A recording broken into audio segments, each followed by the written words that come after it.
এক বাড়িতে চোর ঢুকেছে। গাধা আর কুকুর পাশাপাশি বসে আছে। গাধা চিন্তা করলো ব্যাপার কি, চোর দেখে কুকুর ঘেউ ঘেউ না করে চুপ করে আছে কেন। তখন ভালো করে খেয়াল করে দেখে কুকুরের সামনে হাড্ডি আর গোশত রয়েছে।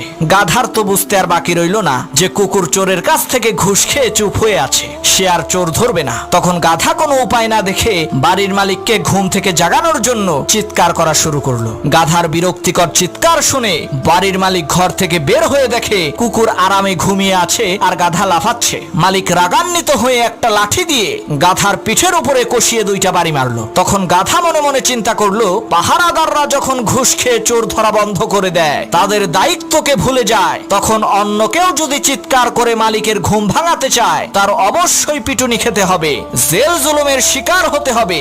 বেশি কথা বললে আমার অবস্থা ওই গাধার মতো হবে। তাই বুঝলে বুঝপাতা, না বুঝলে তেজপাতা, বুঝলে বুঝ, না বুঝলে তরমুজ।